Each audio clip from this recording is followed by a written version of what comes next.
Hey guys, it's Brian Rose. This week we have Myles Dyer on the show. He's a YouTube pioneer, a marketing Jedi, and he's got something called the Universal Solutions Project, which is the idea to help everyone engage with and try to change the world. So check him out. Now, here's a little story I got to tell about three bad brothers you know so well. It started way back in history with that Rob and me. Mike D. Been had a little horsey named Paul Revere. Just me and my horsey and a...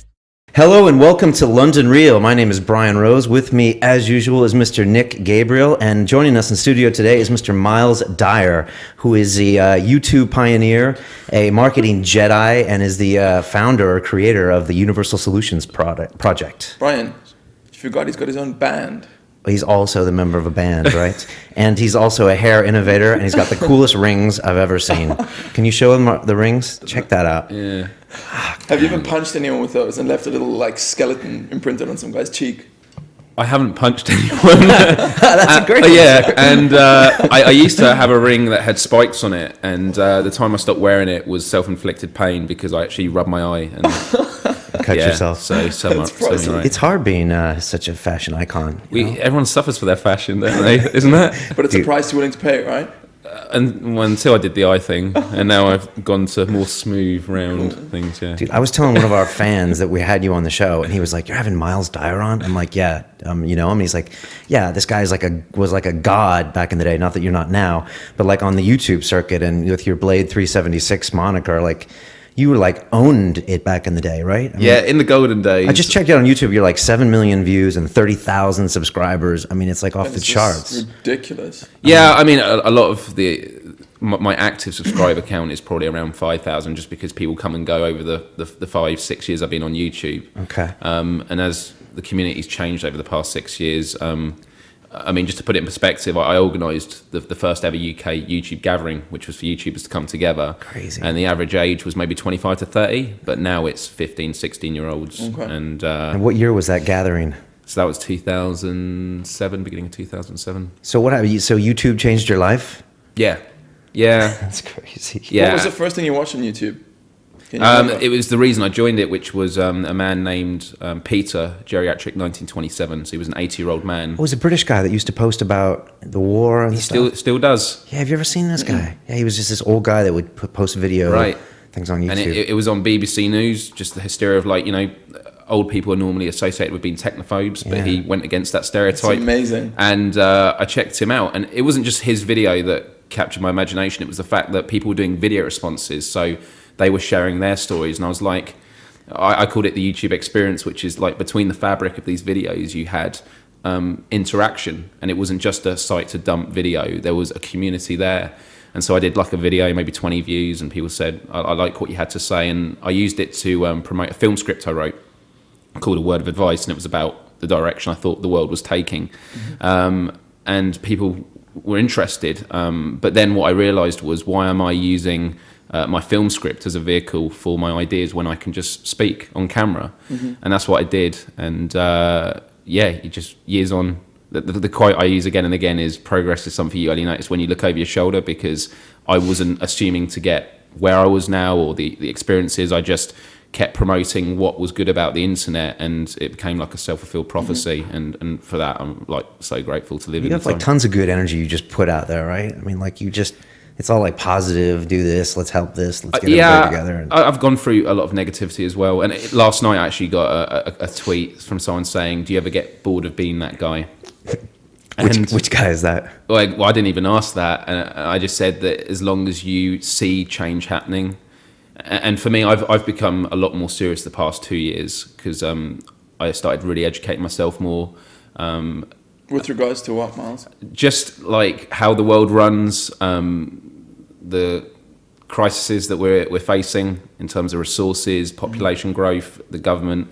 It's all very, very intense. And it is, huh? I found potential solutions. But as soon as you start taking that route, you find you isolate yourself. And the people that, some of the most subscribed people on YouTube, who I am still good friends with, there's been a distance. And I wouldn't say necessarily they've turned their back on me. They just do not want to be associated with someone who talks serious, because as soon as you bring anything that is deemed political or something that's deemed serious, that's already not what's going to make a popular YouTube video. Yeah, people want like cats falling off tables and stuff. YouTube mainly is a form of escapism. It's how do you get out of the mundane reality of life? And for me, my answer to that is by solving it. It used to be more escapism. I mean, it's now completely changed, right? I mean, it is, and it still is changing vastly. Right. I think in the next year, a lot of the mainstream media is going to be very dominant online. And I think it's why you're seeing a lot of conflictions with stuff like the SOPA legislation and CISPA, all these internet acts they're trying to pass in the US. It is. Yeah, because really they realise that they're being undermined. And the example I give again and again is if you take WikiLeaks, the New York Times and the Guardian had done deals with Julian Assange to publish these cables that were leaked. But after a while they stopped. And this is just my own hypothesis. I'm not saying this is the case. Okay. But I said that the reason I think they did stop doing it was maybe political pressure, but they realised they were shooting themselves in the foot, because why would a newspaper want to publish facts for people or publish their interpretation and journalistic spin on facts when people could actually access it for free online?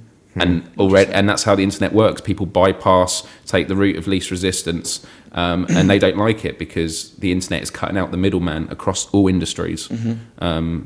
I guess you must tread a very fine line between educated and intelligent individual with valuable opinions and conspiracy theorists, because if you push too far in one direction, people are just like, that guy's a total kook. Do you know what I mean? Yeah.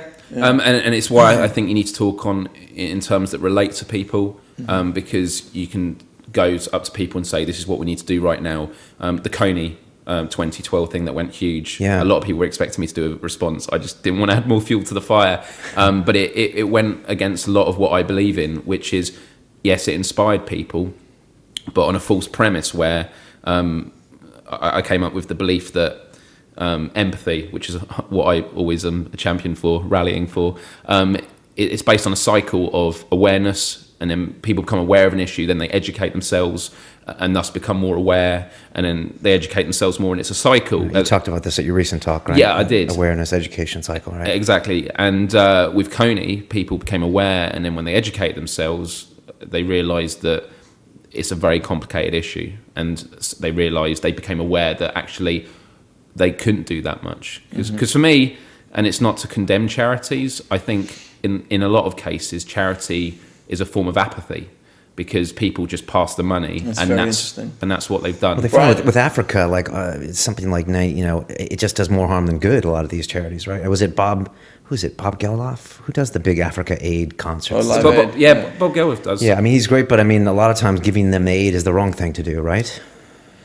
It is and it isn't. I think it's better than completely cutting off, but I think there are better ways of doing it. So when because I do an event called Stick Aid every year, which is a 24-hour non-stop live show. It's like a telethon for online to raise money for UNICEF, and I've done it 7 years now. But I was invited to a talk with UNICEF. They were just giving talks, and Paddy Ashdown, one of the old leaders of the Liberal Democrats, was giving a talk, and they opened it to questions, and there weren't really that many questions, but mine was, when are we going to start putting scientists at the forefront of our decision making? Because as far as I'm concerned, it's just full of spokesmen, regardless if their intentions are good or not. People can have good intentions all the time. It doesn't mean what they're doing is effective. And he was like, I don't know what you mean. And I said, I could name you 2 technologies now which have been available for 30 years which could eradicate most famine in the world. And he went, oh, so what is it? And I said, it's hydroponics, which is the growing of food in dishes and in water, effectively solution. They use it in Antarctica and a lot. And the other is vertical farms, which are skyscrapers, which every layer, every floor is a different field. And, there's less space being wasted. You can optimize the amount of sunlight that comes in, the temperature, use hydroponics for the solution. So you're not using chemicals, you're actually optimizing nature for plants. And I said, if you have those 2 things implemented, you could feed the whole world. And he said, I'd never heard of that before. And I didn't say this, but that is effectively my point. That so you're saying politicians should be scientists? Yeah, completely. Hey guys, sorry to interrupt you, Brian. I heard a pop in the mic. Can you just check that we're good? We're good. When you talk about doing this charity, like you do this 24-hour piece, and I read that you've done it for 7 years. I mean, how old were you when you did that? Because like when I'm in my 20s, not a lot of people say, what can I do to give back?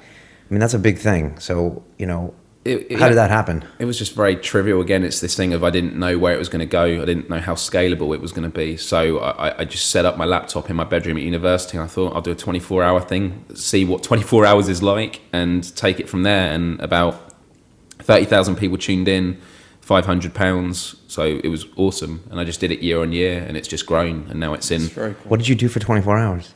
Just sit there and tell jokes. And Was it just one-way information flow? no, so there was a chat room, Okay. and people could go on video as well, and it was just chilling, hanging out with people. But then year on year, it's got crazy because I then did it at my parents' house with a friend. I then did it at university, and now it's at a television studio, Ravensbourne University in next to the O2. And 1.5 million tune in every year now. Well, 1.5 million, wow. And it's you in a webcam. So now it's proper broadcast, like Okay. a whole like broadcast room and television cameras, and now I have guests. And this year we're having different people host different segments. How do you stay awake? The pressure of failure, that if people are donating money, you cannot step away. Okay, so it's like 7 a.m. to 7 a.m. or something crazy? So it started, the first few years it was like 9 a.m. till 9 a.m, but it was actually easier to do midday to midday. But it's a mind. You don't drink coffee? Or do you for that No, I occasion? don't, because you get the crash. Okay, yeah. So and actually last year, I thought it was this year. It's gone so quickly. It was last September. I had maybe 4 mouthfuls of food in 24 hours, because every hour there's a 5-minute break. But by the time I've got to the bathroom and unzipped my flies, it's time to go back on. Crazy. And yeah, it's intense. Would you say that you're someone who's always been concerned about the state of the world? I've always cared, and I think my education has allowed me to understand what I can do constructively to help the world. So yeah, I think everyone. The whole thing of empathy, I think everyone is a caring person. When you have people like trolls online that are giving hate, it's because they're faced with a disconnect. They don't realise the effect they're having on someone else. My true belief is if there was total education across the world, there would be no more hurt or pain inflicted on each other, because people would know the consequences of their actions. And so, especially in the past 2 years since I've been researching stuff, I've cared a lot more. There seems to be like a lot of activism coming from the youth, but I mean, like, I have a bone pick sometimes. I mean, like, we had a politician on the show, and people were like, oh, fuck politicians, they're not doing anything. And I was like, okay, you don't vote. You make a lot of buying decisions in your day that help these bad corporations. I don't see you actively doing anything except for complaining about the state of the world. So sometimes when I see these young people like on YouTube and stuff that want to jump behind a KONY 2012 maybe without being educated, I just wonder, what are they actually doing? Man. With their buying dollars as well, what are they actually doing? No, see, I'm conflicted with this point, because I kind of see that. And I think it's if you give them the tools of how to spread awareness and educate and be a problem solver, I think they will. It's just at the moment people are like, what can we do? And so if something comes together, and the thing with KONY, it was a bandwagon. People felt shunned bad if they didn't. I tweeted the video before I saw it. Has that died now? It's probably still bubbling about. Okay, but after the director got arrested, did that kind of crash it? And then Why did he get arrested? I didn't even know about that. You don't? No. he was like publicly nude in my hometown of San Diego, like running I had no around. idea. Yeah. Till he was arrested or something. He had like a breakdown, but he was like running around naked. Crazy. Yeah. But I mean, and then also people were educated, and then they found out, okay, KONY wasn't necessarily the threat they said he was. But I don't know, is it still going on? Because the video itself was beautiful and horrible at the same time. I mean, you had to give him credit. Yeah. Because for 30 minutes, it really drew you in, didn't it? It did, yeah. It was good propaganda. You don't want to say anything foreign about it, do you? intervention. No, I'm happy to. For me, it's they tried with good intent, and I don't think, although there were negative criticisms you can make of KONY, I don't think its cause had a negative impact. The only thing, well, actually, I guess I'm going to contradict myself here. It probably made a lot of young people feel desensitized to this sort of thing, or I was tricked. But then that in itself is a learning process. So like when people are proven wrong in life, that's not a bad thing. It's enlightenment, and this is a big cultural thing. People are stubborn. People don't want to be proven wrong. That has made me have the biggest patience in the world now, because I realise if I'm told I'm wrong, that's not helpful. But if you prove I'm wrong, I can now develop as an individual and move in the right direction. So interesting you said, because Brian and I we were having lunch a while back, and we were speaking about the very same thing. I was telling Brian, one of the things I enjoy most about life is like being shown something that I believed was one way, and then shown that it's actually in reality completely the other way. It's like I feel quite a good thing for you. I think about that a lot. I mean, Nick and I train jiu-jitsu, and there's a famous Brazilian guy in New York. His name is Renzo Gracie, and he's got a picture on his wall of when one guy broke his arm in a fight, and he says, "You learn nothing from a win." That's what he says. And I just thought about that the other day. Like, you learn nothing from a win. So when you're proven that you're wrong, I guess that's when the learning curve climbs. So, should we break his arm now? Yeah, let's do it. Which one? Because I write with this one. You know, I want to hear a little bit more about you, and then I want to talk about the USP. Do you call it that? Yeah, I guess so. It's a universal solutions project. But I want to hear about it as well. We met Myles because of your employment by channelflip.com. And so you've gone from like kind of YouTube. What do you call yourself? A YouTube what? Well, my job title is YouTube Marketing Jedi. Okay. Which I kind of did as a joke, and they were like, no, that'll do. That is probably the coolest job title in the world. It's pretty cool. So you started off just like an active interest in YouTube, and then you got the community involved. You started doing these 24-hour pieces. And then I think when we met at your offices, you were like, you kind of evolved into this role. Yeah, I was able to do it on a professional basis. And by then I was sort of out my interest for the YouTube community hadn't gone away. I just played a less significant role because there's a product cycle on YouTube, and mine had expired in a way. Had it? I think you learn that YouTube's nothing more than a platform, because you could get 1 million views on a video or 100 views, but ultimately, are you doing what you enjoy? Actually, the views don't really... They don't make a huge difference, except for the amount of people I guess you inspire and help. So okay, speak. What's on your mind? Well, dude, you would have chopped your arm off for a few more YouTube views for the past 6 months. I'm very view centric. It's a metric. I think views relative wise are important. You want to see progression. I think that's important. Right. But I think that if you reach out to 10 people and you make a significant impact, that's awesome. Okay. That's cool. So that is cool. So now you're just kind of using all your YouTube knowledge now in a professional way, and just helping people promote their channels and things like that. Yeah, and the company I work for is amazing, and I enjoy it, which I think is a blessing. Not many people can say they enjoy what they do, and it means in my free time I'm then able to be intense and do things that would drive me insane. You must be working 24 hours a day, dude, because we saw you in the offices where you're doing your job, I'm guessing, for 8-10 hours a day, and then at night you go and film your own videos and question of the day and all that stuff, right? Yeah, I don't stop really, and I'll take my laptop to bed until I'm so exhausted I will just pass out. Do you ever unplug for a few days? I get asked this a lot. I think I do, but I always do it. So like my band I'm in, I was a drummer for, but I'm now being able to be the vocalist, heavy metal band. What's the name of the band? Give it a plug. It's called Schemata Theory. Okay. So facebook.com/Schemata Theory. And writing the lyrics for it, it's all about what directions does the world take. So although it's a nice way to unwind, it's still constructive. And it's actually the ethos of the charity event I do, that you can do what you enjoy, but in a context that helps other people. And I think anyone can do that. So there were chefs on there. There was people that built stuff for Robot Wars. There were video bloggers. There were bands doing what they normally do, getting exposure from it, and also helping people around the world that don't have a voice and don't have the necessities of life. And I think that's not just for charity. That can be anything. So, Myles, what was the biggest thing you, in all the years you've spent working with YouTube, what was the biggest thing you've learned about people?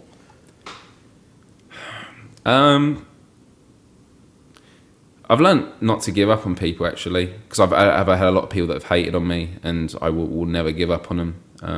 So that, and another thing which I think is people generally is it's that phrase of you can't please all people all the time. Definitely can't. Brian said something I found very interesting last week. He was referring to Ice-T's statement that people always hate up, they never hate down. And I've been thinking about that a lot. That was very cool. It's something to kind of internalize, as long as you don't take it the wrong way. But yeah, people always hate up. So, you know, if you're getting hate, as a matter of fact, you have to get some hate if you're doing something right. Do you ever think of it that way? Yeah. Well, I did a video called Dealing with the Hate, and my main point with that was that you should take comfort if someone throws hate your way, because means you're doing something right. And they think you're significant, because they want to let you know that they exist. That's they want you hating up again. No, that's interesting. You know, we had a guy that was commenting on our videos like 5 videos ago, and he just recently posted something. He's like, I used to think you guys were shit, but now I'm really liking your videos. He's like, you know, keep it going, guys. Yeah, I saw that today. That's progression. When you say you don't give up on people, you don't give up with people in general, or you don't give up on even those specific people that hate on you? It depends, really. I mean, if it's a comment, there's not really much I can do apart from keep doing what I'm doing, and hopefully they'll change their mind. There are some times where I will leave a comment on their channel or a mail and go, I'm sorry, you saw it this way, and I'll explain myself. Actually, that's probably something that's a weakness of mine, is I never want to be misunderstood. Okay. So even growing up with my family, I used to tell my parents when I did like strong drugs, and they hated me admitting it, and I said, look, the reason I'm telling you is so you have no reason to suspect I'm doing anything else. That's the only reason I did it. So yeah. That's cool. Wow. I find that with YouTube we get, since it's anonymous or more anonymous than Facebook, that we get a lot more casual. We don't get that much hate at all. It's like 2%, but we get those comments, whereas on Facebook, since there's usually an identity behind it, it's much less. Is that the case? Or with you, at least? I don't know, really. I think it differs from person to person. It's a good point, Brian. I think, yeah. I mean, what's your experience with it? I found that with Facebook, it's mostly positive, because there's also someone that's kind of, with YouTube, a lot of the names are, aliases and stuff, Blade 376 and stuff, and obviously Facebook didn't start that way, but anonymity also emboldens people, for sure. I also think that's changing, though. I think that used to be the easy way to take the pot shots, but I don't know. It just feels like most people online, they think before they type now, which they might especially not have with in the past. these acts coming in. I mean, you're not going to be online, anonymous online for much longer. I mean, well, that's the reason that I was not quick to jump on saying YouTube was easier, because I think it is currently, but for me, Facebook, people seem to not worry so much about their names being there. You hear stories of people being arrested for stuff they've said on Facebook now. Apparently, like employers in the US, like 80 or 85% of them do a full internet background check, and that's heavy. It is. I mean, they're building something, I don't know where in the States right now, but they're building a facility, it's like 20,000 square foot, where they will log every email or instant message sent and sift through it. And there's complications at the moment, because if they want to do you for being suspicious or anything related to terrorism, they will alert your service provider, and you have so many days or weeks it is to respond, but the service provider doesn't necessarily tell you, so you have no way of appealing. And the agencies over there being questioned, and they said, well, this is what we need to do for security. The government is very scared at the moment with the internet, because it's so free-flowing, and it's allowing society to evolve in the right direction. When you say the right direction, what does that mean? So complete transparency. So if you look at WikiLeaks, the video that was released where Julian Assange had that video of the Iraqi civilians being shot to pieces by helicopter, the argument is it's bad for national security, because now it will annoy the people out there who we're fighting. But then it's a chicken and egg thing. If that hadn't been done in the first place, then that video would never been released. So they'd go, but it has been, so we need to keep it calm. Well, no, the sooner we start holding people accountable, the sooner we'll stop these atrocities from happening. And there's that quote by JFK when he says I think the very word secrecy is repugnant in a free and open society, and I really agree with you on that, Myles. I think the sooner governments are transparent. What was Yannick Naud was speaking about that as well? Yeah, he was just saying, well, I guess just transparency where you can see what every politician has voted on. It's so transparent, I guess, in Norway, he was saying, where everyone's tax return is online. Right. But it's even like stuff is available, but it's the culture that people have. So when people are voting for a politician, they're not voting for the person, they're voting, are they a Democrat or Republican? And they're not looking at their voting record or anything like that. And I think that the elections we're seeing in the States at the moment is probably going to be one of the last two-party elections. Really? I mean, it was in the UK. It's changing now. People want to vote on policies and not politicians, because all of it's a compromise. You were talking about Ron Paul earlier. You're a fan? I have to be careful, because I don't agree with everything he says. I want him to win the nomination for Republican, the GOP candidacy, just so he can be on the debate with Obama. Because I think that's going to be a much more interesting debate. He'll talk about the National Defense Authorization Act, which allows the American government to arrest any citizen without evidence, without trial, indefinitely, and torture them, which is outrageous. Yeah. And people aren't talking about it. What do you think about that, Brian? I want to know a few more facts about it, but there are a lot of issues right now with what the U.S. has kind of gone a little bit too far when it comes to combating terrorism, and I think you have to challenge it, and you have to get the debate going, and you have to get the transparency. Right. Yeah. I mentioned that act to someone whose opinion I really respect. I mean, he's a doctor of philosophy, and he said it's a good thing. Only the terrorists need to be afraid. And I mean, to me, that's a real disconnect, because the government isn't necessarily going to know who's a terrorist and who's not. I mean, they're just going to choose someone and say, we have reason to believe that he's doing something we don't like. Let's just chuck him in a van, take him down and to Gitmo and have our way with him. It's just I mean, mind-blowing. I just don't think anyone's seen been reminded of what a police state can be like and how bad it is not to have Miranda rights and all of these things. Do you think the U.S. is moving towards a police state? I mean, obviously, with a lot of these laws on the books, they can do these things. Now, they're probably not necessarily doing them, or we will find out about it. But then you need the WikiLeaks and people to make sure it just stays ultra transparent. Like, I don't think anyone can credibly argue that helicopter video that he released shouldn't have been released. I mean, but unfortunately, there's Bradley Manning, who is the US soldier who has been accused of releasing those documents. He's 22, 23, actually might be a bit older, but he's been kept in solitary confinement. His conditions are bad, but he did breach security.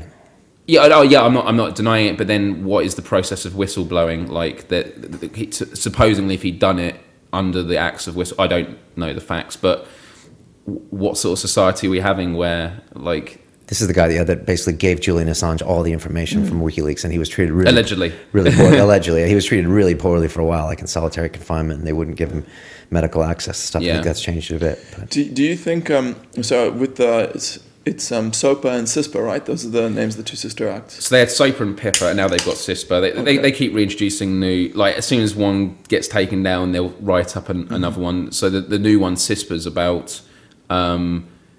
So SOPA was about if you upload a piece of footage to YouTube and you don't own the rights, they could shut down YouTube, which is ludicrous. So the companies were against it.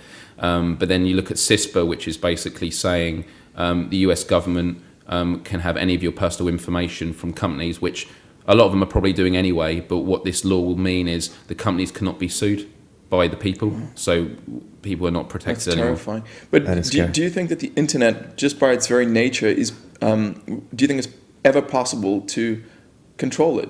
Do you think, like, let's say the U.S. government wanted to pass a whole bunch of acts and all of them were put into place? I'm sure, like, the hackers would find a way to circumvent that. Yeah, and this is where it gets into sort of unknown territory of what, like, Anonymous and that are doing. I'm not sure, because it's like the more resistance, does that then put the government in a position to shut it down, and can they? I mean, there was a case in Egypt when they were shutting down the internet for when the revolution was happening in Egypt, and Vodafone were approached, and Vodafone were given a choice by the government. They said, right, you're either going to shut down the internet now, or we're going to do it ourselves. And Vodafone was in a tough position, because if they shut it down, it means they could then at any point turn the internet back on within a matter of hours, I believe. But if the government shut it down using just brute force, it would take weeks to repair. So what choice do you go with? Interesting, especially when the government tells you to shut the internet down. On a lighter note, can you tell us about the Universal Solutions But Project? and actually, this is a good segue, because I do like talking about politics, and it's why I'm sort of a bit iffy with talking about Ron Paul and Obama and the policies, because politics is not the solution in the traditional stance, and even in terms of we're saying how a lot of young people are desensitized. It's why I've put forward the Universal Solutions Project as a solution. So do you want me to explain it? I'd love to. How old are you? 25. Wow, that's crazy, man. It's a lifetime of experience in 25 years, right? That is amazing. So do people come up to you and say, Myles, what can I do? Yes. So that's the problem with the Universal Solutions Project, is I need to build the system, the infrastructure, which I can explain in a moment. Okay. But I have hundreds of people saying, what can I do? What can I do? And until it's built, I can't. And then they get bored and go off. And so, yeah, it's a bit frustrating. So tell us what it is and how you came up with the idea and just like the genesis of the Universal Solutions Project. Well, I came up with it after I joined the Zeitgeist movement for a couple of years, which had done quite a few big movies. And I looked at the Venus Project, which is run by a man called Jacques Fresco. He's a 95-year-old man who works in Venus, Florida. Yeah, I've watched a few of his videos. Yeah. It's just incredible. He's 95, working every day. He's designed something called a resource-based economy, which is by using technology, you can free mankind from scarcity, and everyone has everything available. Conversation for another time. Okay. But he met Einstein when he was 16. and he was on Larry King in 1974 saying, in the future, we'll have an online database for music, we'll have flat screen TVs, automated cars. He said this stuff in 1974. 74 on the Larry King show. And he said we have geothermal energy, which can have, like, from one volcano, you can have enough energy for 1,500 years. And at 95, he's not been disheartened. And that's what's inspired me to keep going. It's why I don't give up now, because I realise he's not going to see what he wants to happen. But if you do nothing, nothing will happen, which is his main point.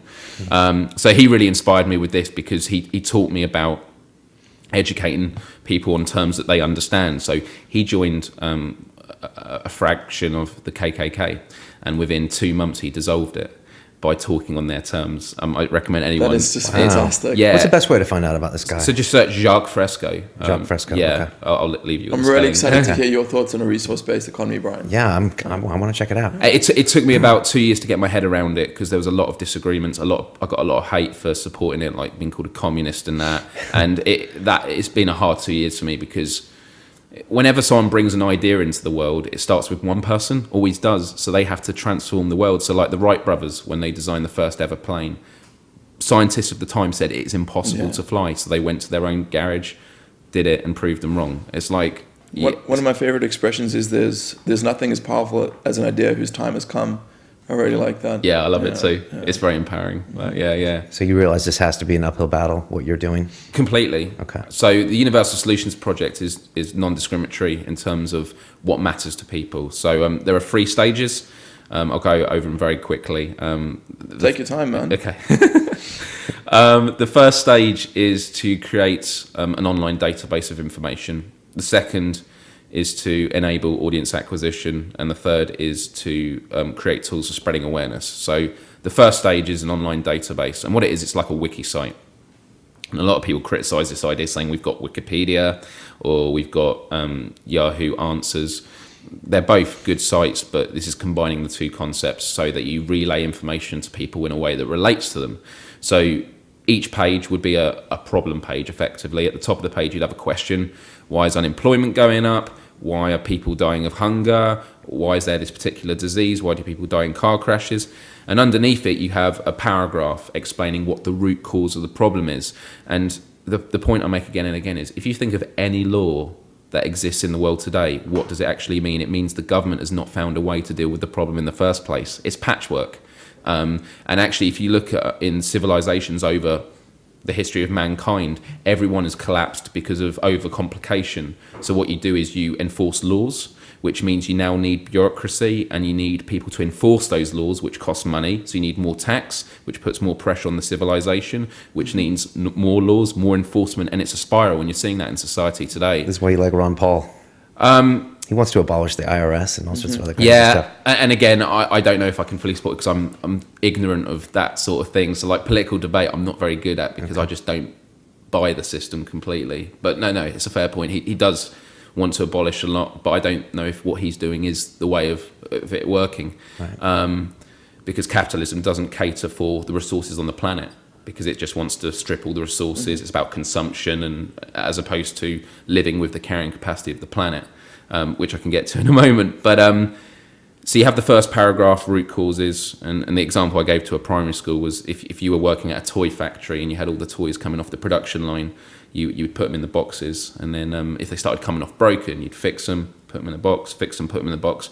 But until you fix the machine, you're then going to save a lot of time. But you translate that to the way we live in the world today, you wouldn't have that happen. You wouldn't automate cars that could eradicate, I think it's like 94% of all car accidents, because what about the service industry? There's money in there being problems like planned obsolescence. It's why engineers are asked to make stuff break, etc. Jacques Fresco told me that the first ever light bulb, which if it's refuted, fair enough, but I could believe it. He said the first ever light bulb lasted about 100 years. And I've heard things about this. Yeah, and it's because engineers are paid to make stuff break. So people. Well, I mean, there are conspiracy theories which claim that the car that can run on, the engine that can run on water actually exists, but the oil companies just bought up all the patents. I don't know if I believe it, but I mean, I'm sure there's some truth to it. I buy it, because there's cases where car companies have they had faulty car parts and they didn't recall it for a long period of time. And the reason why is they have an equation. Some people remember it from Fight Club, but it is a reality, which is what is the cost of paying compensation if people die and get injured? What is the cost of recalling it? And if the cost of people paying compensation to people who've died and that is less than the recall, they will pay the compensation. Yeah. So this is something Brian and I we always disagree on. I mean, I personally am inherently distrustful of corporations, but Brian's like, I think he believes that corporations are responsible for a lot of the progress. And that is true. And that is true because competition encourages collaborate, people to find the best ideas, but actually they then end up concealing patents and keeping ideas themselves. If it was completely open source, progress would be a lot faster. Yeah, I mean, transparency will just get us further on that line, but it's almost like the innovator's dilemma. You almost need someone else to come along to get to the next level. Right. Because nobody wants to cannibalize their income, and no one wants to cannibalize and that's their what, and it's the status system. It's not the people. Again, politicians, good integrity in corporations may have good integrity, but the system doesn't allow you to follow your moral compass. Because if you do the most ethical thing, you're going to lose out. Yeah. Because inefficiency is actually profit. It's like cost efficiency and stuff like that. And I'm sorry, I keep going off in different directions. So you start with an online information. Yes. So you've got the title, which is a question. You have the root cause, and then you have all the solutions based on research, not political opinion. Explained very simply. So if people want to click geothermal energy, and then it tells them about that. That's what education should be. People go, I understand that. Oh, so what's that about? And people go on their own journey of self-discovery, and that's how the website works. So the second stage is then to enable audience acquisition. And what you do is you build a database, which I started doing, for charities and activist groups. Because, again, the integrity of the people in it is good, but the system won't allow them to function together because of competition. These are charity groups. Charities will... Sean Penn says that. He's in Haiti right now. Right. And he's like the Doctors Without Borders and the Red Cross, and all these charities are down there, and they're fighting with each other, and they can't even get him to do things sometimes, and he's down there solo. They're all fighting for the same cause, but they do have their own agendas sometimes, whether it's religious-based or anything like this. And so what my plan does is I can go up to any charity organisation and say, look at the website, are there any problems that are missing, any solutions? And what I'm allowing to happen is them to work together without compromising where they are in terms of a business and organisation. So there's no mergers, no people losing jobs. They're actually all helping indirectly. And so that's the second stage.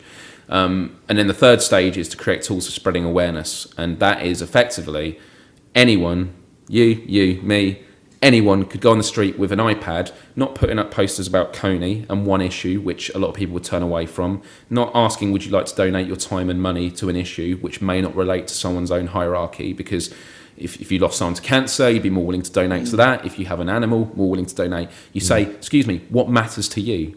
And people will be taken back, but I've done it and it works. And people start thinking, and people go, well, this matters to me. And then you bring up the site and you go, this is why it's happening. I never saw it that way, and why is this not being done? And that is true inspiration. People start questioning why, and what you'll see is on all these question time panels now, which I can't watch anymore, and these rallies, it's not going to be slogans shouted, it's people actually saying this is what needs to be done. And therefore my belief is, with the Universal Solutions Project, is if you increase the education awareness of a general population across the world, government becomes irrelevant, because they have to be more intelligent to keep control. That is such an incredible way to look at it. You're like inspiring activism. You're almost like promoting people to be more active and more educated. And it's not telling people to be more active. Right. It's once they become aware, and it's what it comes down to. The only reason I am doing what I am today is because of what I know. That's what we all are about. And the example I gave on my lecture tour I gave was something called Reading Genius. And I asked a room of 600 people, has anyone heard of it? And no one had. And they were blown away when I said this. Reading Genius? So it's called Reading Genius. It's by a man called Ed Stracher. And it can teach you to read up to 100 pages a minute with total recall. And what it does, it retrains your brain, because when you're young and you're in school, you learn to read with an inner monologue. So you're actually reading the words as if out loud, but in your head. So that's at a certain pace, as you should be reading it as intaking information. And so it comes with music, which slows down your brain waves, which is that of a child. It's why they absorb information a lot more. And it builds up your confidence with reading. And therefore, when you start reading faster, you read more books, and it becomes a self-proclaimed practicing. And you've used this program? Yeah, so I didn't finish the course. I read about 30 pages a minute, but it's amazing because the average person, me included, 1 page a minute. I read a 300. I'm definitely gonna get that. I read a 300-page novel within 10 minutes before my lesson, and I remember in the class I said, "Oh, isn't there a quote halfway down page 53?" And it was spot on, and I freaked myself out. Everyone thought I was a weirdo. Did you do this in Supercamp? I did, actually. Yeah, the same thing. We did speed read, yeah. I mean, you go down with your hand on each page. And Do you still use that? You scan for words. No, I don't. I like reading my inner monologue, but I read really slow. I'm like, and then the dog jumped over the fence. But there is leisure reading, and Right. it's about the back, because people go, "What if I like to read?" And it's like, well, you can. It's just that if you were driving a car and you could go 10 miles per hour or 60 on a motorway, so it's legal, this metaphor, people would rather go faster. It's your brain can go so much faster. But then the question is, sorry to finish, is why is this not? The questions are, why did I not know about this before? Why is this not being taught in the system? How can I do it? And people want to learn, and people. And I don't really promote the book because it's quite expensive. I don't want to tell people what to buy, but the response has been phenomenal, and that can exist on anything in society today. So if the Universal Solutions Project becomes ultimately successful, what will happen? Like, what is the end goal, or in your mind? People will become self-governing. People start voting on policies. People become scientists. In themselves, because they can educate themselves. It comes up a lot lately that everyone's a scientist when you're a child, and then it gets crushed out of you by the education system, which I agree in a lot of ways. And I actually realised only the past few weeks, because when growing up I thought scientists were cold people that didn't care about emotion. It's kind of, a lot of religious rhetoric may say that, but actually it's the most ethical thing. And it's weird, because it's like, who's more of a hero? Is it the fireman who goes into a burning building and saves someone from the fire, or is it the scientist that designed something that never let it happen in the first place? And when you think of a culture and who gets the most congratulations, it's the actor who played the fireman in the movie. Or it's even that. Yeah, it's a step further. And it's not me. Again, I'm not criticising. And this is the problem when I start going on my train of thoughts of criticising the system. I get a lot of slack, because it's called just world theory. People like to believe they live in a just world. So I did a video recently called "What a Waste of Human Potential," and it was about a guy I saw on the street wearing a golf cell jacket. And I said that he has the potential to be so much more. People going, "How dare you say that? He may enjoy what he's doing and all that." Perhaps he does. All I'm saying is I believe in a society where people don't have to just stand there.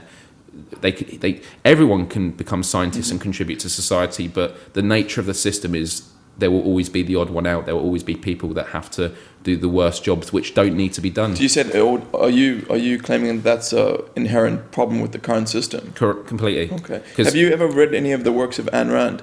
I haven't, no. She has basically what she's saying is, let's not worry about a heaven after we die. Let's try to make a heaven here on earth. I've heard that. And it's exactly right. Yeah, I really like the idea of the Universal Solutions Project. I really hope it works. Me too. I mean, the scope is huge. Yeah, and it scares me. But meeting Jacques Fresco, this 95-year-old man, it made me realise, and the fact he's not bitter. Even Ron Paul, actually, he'd been going on with the same thing for 30 years. It's that thing. First they ignore you, then they laugh at you, then they fight you, and then you win. It's Gandhi's quote, right? Gandhi. Yeah, and I'm in it for the long run. But do you ever feel? I mean, what if this succeeds, or if you, even if it doesn't succeed, but if you actually start it, you are taking on the governments of the world. I mean, are you not worried about dudes in a van pitching up and throwing you inside? Does that not scare you? A lot of people ask me that. My parents are quite worried. My mum is more. She's more of keep your head in a bubble. But my belief is, if something's going to burst that bubble, I'd rather know about it and do something about it. I think my method is, it's not like WikiLeaks, where it's illegally getting information, which is debatable. It's not civil disobedience of protests and being violent. It is orchestrating information that is already there in a legal form. So I think I'm safer than if I did any of the other mediums. There may be challenges, but I like this idea. Yeah, it's amazing. I do believe that if everyone becomes self-aware or aware, that people will be self-governing. I really do. And I don't know, you guys were talking about SOPA earlier. I mean, that thing got shut down fast, didn't it? And it was because all the people spoke, and basically all the senators and congressmen heard everyone freaking out and like, okay, we're not going to. It was almost as if it went to a popular vote. Right. Because everyone freaked out so much because everyone was educated, and the internet, I guess by definition, they were educated about it because it was on the internet. But and you've got to be careful with mob rule, but I think mob rule becomes irrelevant if everyone has access to the same information. It's that thing, isn't it, of just if everyone had access, you know, people don't like to be in the know-how, people like gossip because people don't want to be left out. So if there's a website where whenever there was a problem, they go, I'd go to it. I think it'd be a talking point at the dinner table and all that. But the problem I face is I need people that can help me build the site first, and I wish I could do it as a job, really. I can't. I guess you need funding like anything else. But charities want me to come in and talk to them, but I don't think, because it challenges all aspects of establishment, which is what my UK tour was about.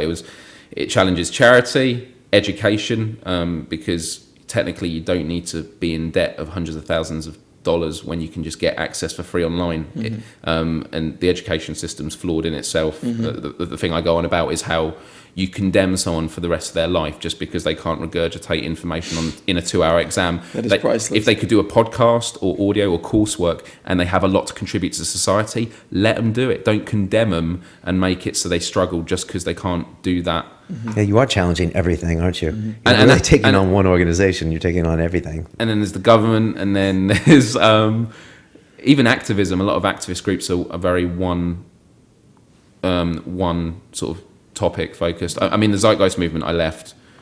I'm still a part of their train of thought, and I still support them. And people criticise me, saying, "Why have you left it?" And I said, "Well, ironically, it's what the Zeitgeist movement advocates, which is not being a part of a label. Because as soon as you label yourself as a part of any organisation, you're defined by that." Can you summarize what the Zeitgeist movement is for either people that are listening that don't know, or for me? Yeah, so I've watched a bit of the films, but yeah. So there was 3 movies. The first one was, well, all of them were done by a guy called Peter Joseph, who was a percussionist. He was doing a percussion piece and wanted some video. So it was about religion, the financial system, and 9/11, whether it was an inside job or not. It got huge online on Google Video before YouTube. I'm not a huge supporter of that particular film. I think it definitely made me ask questions. What I believe in is completely irrelevant, because I didn't think 9/11 religion is that important. I think people can adhere to religion. And actually with conspiracy theories, my point is if you have transparency, there will no longer be conspiracy theories, because conspiracy and discussion just waste time. If the information is just available, we can then get on with the real issues. But the second and third movie was promoting something called the Venus Project, which I've already mentioned. Right. Jacques Fresco. They've sort of gone their own separate ways. They support each other still, but they want to do their own things. And sort of the Zeitgeist movement is just promoting a resource-based economy and trying to be active. But I've tried to get them on board with the Universal Solutions Project, and a lot of them do, but the movement as a whole will not jump on board with it, which is a shame. And you're waiting yourself to get, like you said, more technology or get your infrastructure set up? Because I saw you gave a talk recently on Z-Day, right? That was, yeah, so that was at the Zeitgeist Day. Zeitgeist Day in London. When was that? So that was March 13th, I think. Okay. I'm not sure. And you were saying a lot of people come up to you afterwards and are like, Myles, what can I do? And you said, I want to get the infrastructure in place before I sign you up. Yeah. Okay. So what do you need to get that infrastructure in place? So I need people that can design a wiki site, which a lot of people can do, but I also want someone who can organise the team, because I did start it up last year, but then people were like, so this is how you do a wiki site, Myles, now can you do it? And it's not that I don't think I'm too good to be doing that job. It's my role is inspiring and spreading awareness. Like that's my job. Your talents will be used more effectively. Exactly, and I'd rather other people. And we're starting to put a team together.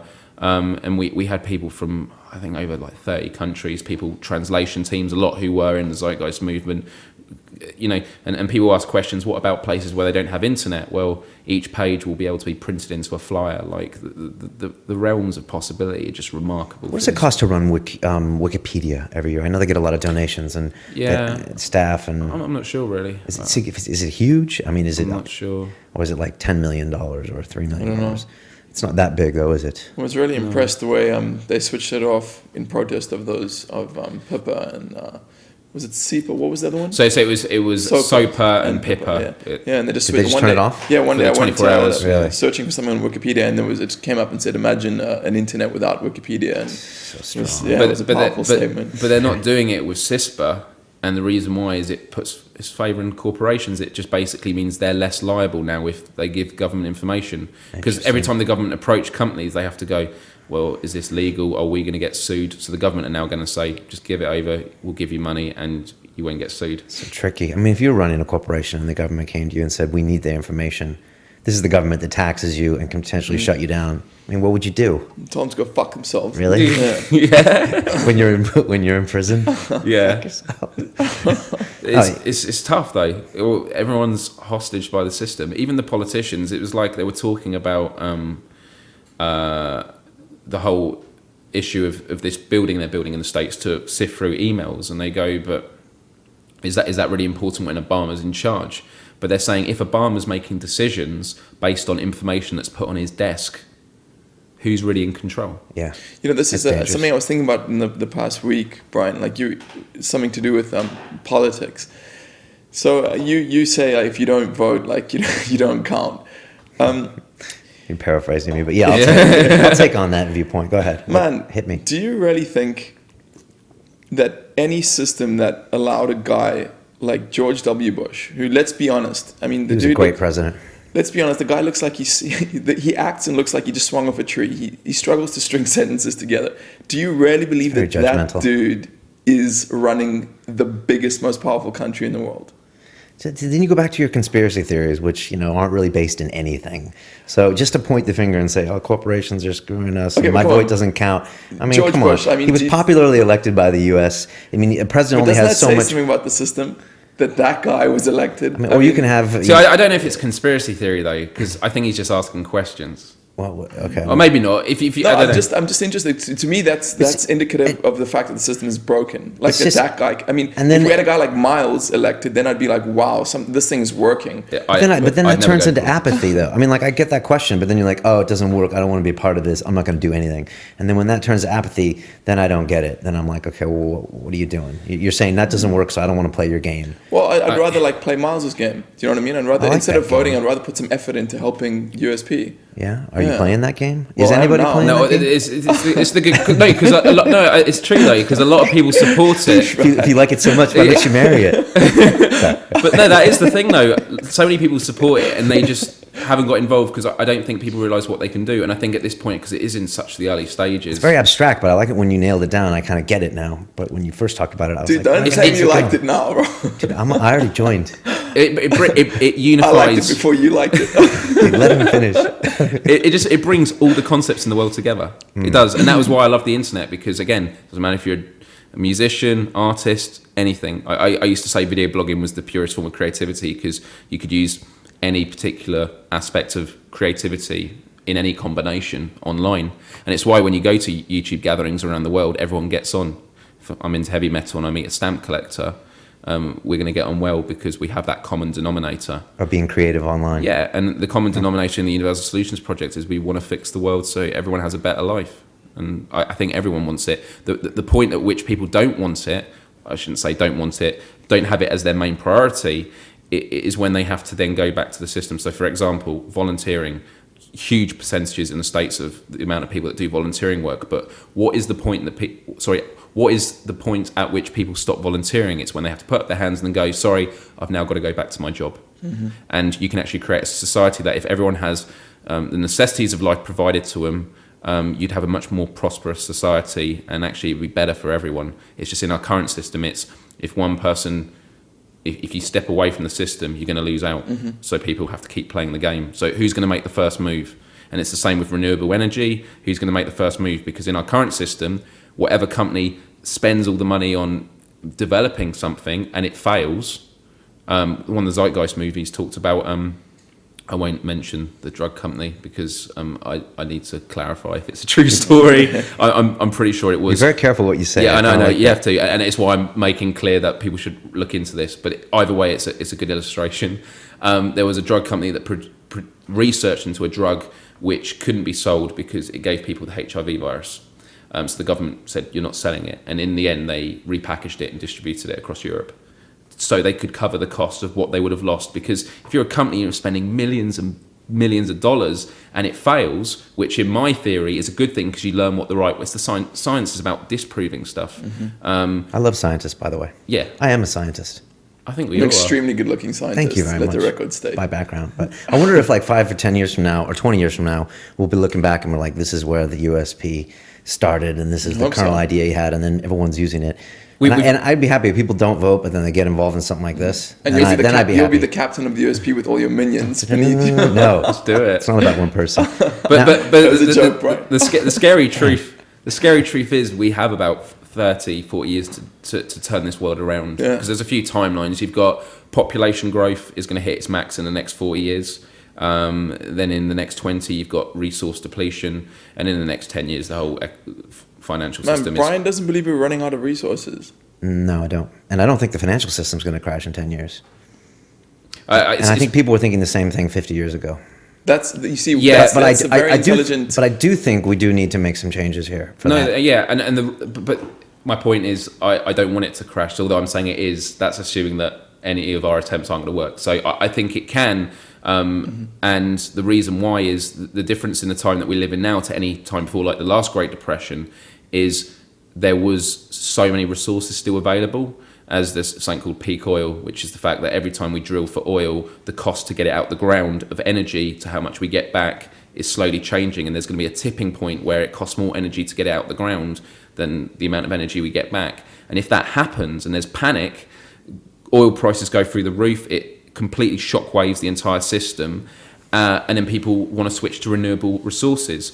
But if you've got a whole society that has not got this energy for food packaging, transporting stuff, all these sort of things, and there's this panic, and then there's like one renewable plant in the world, territorial dispute. And the metaphor I used in my talk is the Titanic, which is the fact that you can be in denial that the ship is sinking, and if you go for the life rafts just as it's going below the water, although I'm using it as a metaphor, not exactly what happened, but if you wait until the boat is just below the water and then you all go for the life rafts at once, it's going to be carnage, and it's not going to support everyone. So we have to put things in place now. And if people, we've only got a few minutes left, guys. If people want to get in touch with you or find out more about this, how would they do it? And then also, if they want to give their time, because I know Nick wants to sign up and start doing something with his life. Thanks, Brian. But to help, how can we help? So the Facebook page is facebook.com/Universal Solutions Project. The reason it's not in it is because we didn't want it to sound arrogant, like this is the one. It was just a Universal Solutions Project. Also my Facebook.com/Myles376. That's my personal one. You can subscribe. I'm doing like podcasts every few weeks on Universal Solutions Project, but because there's not much happening, I don't want everyone to keep tuning in to hear nothing, because then they'll get desensitized. It's very difficult because this is the second attempt at it. And I know time's running out. So now, before we go, we got to hear what it's like to be the lead singer in a band, and we have to find out about groupies. Well, we haven't performed yet. Have you got YouTube groupies? Yeah, but I'm very responsible. I like to think I am, and the reason that's too bad. The reason why is because people online, although I'm very honest with who I am online, ultimately it's a persona. When you see a video of mine, that is a series of sentences. They're not having a conversation. They don't know who I am really. So yeah, I hang out with people, and I get on with girls a lot better because they're much more open in conversation and that. But I'm very careful. It's just because I've had a few bad experiences with girls in the past, like bunny boilers and the like. What is that? Bunny boilers. Oh, what's a bunny? Oh, bunny boiler. Yeah. Oh, okay. Reference to Fatal Attraction. Okay. I guess you are a persona online. Do you have that hard time when you meet people because they're expecting the Myles persona, and then they get you? The surprising thing is they say I'm exactly what they expected, which they find really weird, because they're like, I thought you, because a lot of video bloggers, they are different. They're quite shy people and then very loud on video and that. As me, for what I said earlier, I just put myself out there, because then if people don't like me, they've had a warning, you know, like that. And I think people respect that for the most part. So. Wow, that's cool. Guys, this hour flew. I mean, like, absolutely flew. Yeah, that was really mind-expanding. No, it was really, really cool. Well, we know how to get in touch with you and check it out. And I hope everyone does look at the Universal Solutions Project and contact you to help. Thanks for having me on. I love this show. Thanks, man. I appreciate it. From strength to strength. He was like an early adopter of London Real. Myles is a fan. Yeah, so that's cool. So thanks, man. Oh, just one thing from my side, guys. I've got a new site up. It's called The Art of Beautiful Living. You can find it at www.artofbeautifulliving.com. Got a new article on meditation up that if anyone's interested in meditation, check it out. It's on our Facebook London Reelers group as well. So that's how I need to relax, is start meditating. I tried it once and then I didn't keep in a rhythm. But I need to not enough. It isn't. check out the article. It was really long. Well, good dude. Thanks for coming on. Just me